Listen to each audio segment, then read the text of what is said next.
"Jacob, I don't hear the sound of a piano playing," said Jacob's mother as she looked up the stairs. "Just 5 more minutes and I'll get right to it," Jacob exclaimed as he hurriedly put away J.K. Rowling's Harry Potter and the Sorcerer's Stone and dragged his feet to the dusty piano across the hall. Jacob's mother then began her typical lecture. "You said that 20 minutes ago, Jacob. Enough with the procrastination. You know you'll only get better at something if you practice." This series of events had become something of a weekly ritual in Jacob's house, and tonight was not different. As Jacob squinted at the musical notes in front of him, he couldn't help wondering what series of events Harry Potter would find himself in the next chapter. With each off-key note on the piano, Jacob's mother looked at her son encouragingly, all the while worrying about his piano recital next Tuesday. Does this scenario with Jacob sound familiar? You might be wondering, why won't Jacob simply try harder and get better at playing the piano? Or more generally, what makes some people so successful at something while others lag behind and struggle? Meet Angela Duckworth, once a school teacher and now a professor and researcher at the University of Pennsylvania. Miss Duckworth asked the very same question several years ago. The answer may surprise you. In an important set of research studies, she found that a factor that these studies called grit predicts a bunch of successful life outcomes, like getting good grades and graduating. So what is grit? Grit is defined as dedication and passion for one's long-term goals.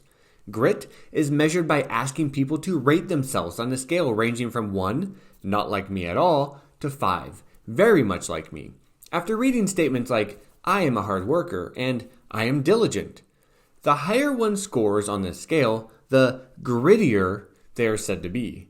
But why is grit important, and what does it have to do with being successful at things? Gritty people are better at spelling. In one study, 12-year-old kids who were competing in a national spelling bee were given a series of questionnaires to fill out, including a grit questionnaire. Interestingly, it was not the kids who read books for fun or those who were quizzed on spelling words by their parents who ended up doing better at the spelling bee. Instead, it was the kids who scored high on grit who made it to the final round of the National Spelling Bee. What's more, gritty high school students are more likely to graduate, and gritty university students get higher grades. In adulthood, gritty employees are more likely to be keeping their jobs and their marriages. What about the brains of these highly successful, gritty people? What do their brains look like? And furthermore, are the brains of gritty people different from those of not so gritty, less successful individuals?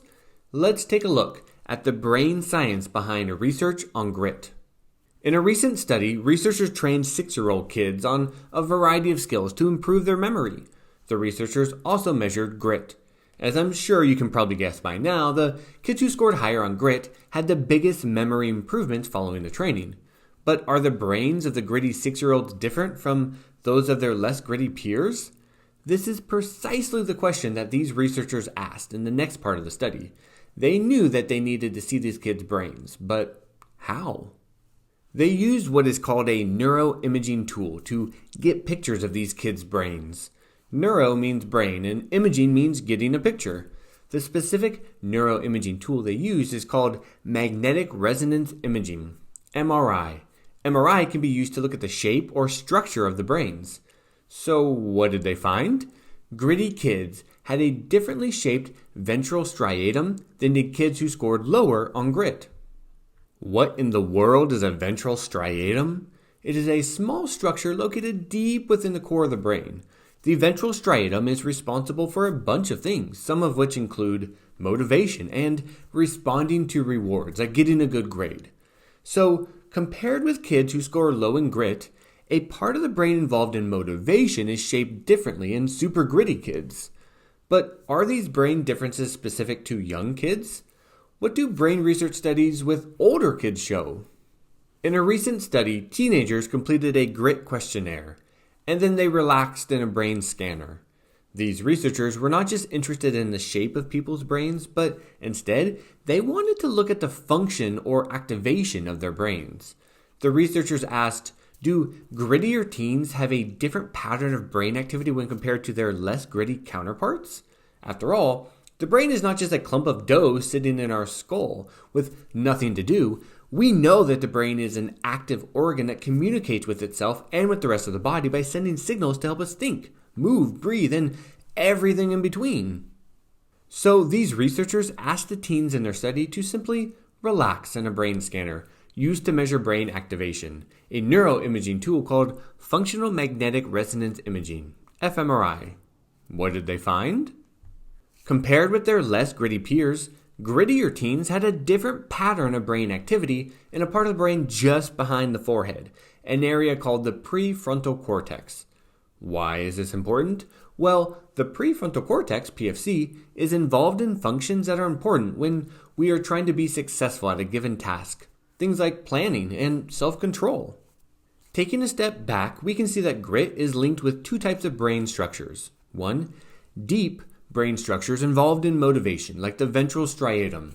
And two, brain regions closer to the surface, involved in planning and self-control, such as the prefrontal cortex. Perhaps, then, grittier people have stronger connections between the deep-rooted brain areas involved in motivation and the more surface-level areas involved in self-control and planning. Bridging the research together, connections between deep and surface brain areas. One group of researchers wanted to know whether or not grittier kids have deep-rooted motivation brain regions that are activated at the same time as more surface-level brain regions involved in planning and self-control. Essentially, they wanted to know whether or not the deep and surface brain regions are functionally connected. If both motivation and planning areas of the brain light up at the same time when researchers look using fMRI, then they are said to be functionally connected. Most likely, gritty people are successful because the motivation parts of the brain are connected to the planning parts of the brain. So, how did the researchers test this? They used the same tool that we have been discussing so far, fMRI. They studied a sample of preteens who were asked to relax in a scanner and let their minds wander. They found exactly what you might have guessed. Grittier preteens had more functional connectivity or simultaneous activation between the ventral striatum and the prefrontal cortex. So, to put it simply, yes, gritty people have simultaneous activation between the motivation parts of the brains and the planning and self-control parts of the brains. So what makes people successful and how do we get there? Right now, most of the research suggests that it is our personality characteristics, like grittiness, that counts. But we still do not know whether or not putting a sincere effort into tasks and activities that already excite us will make us more successful and change our brains.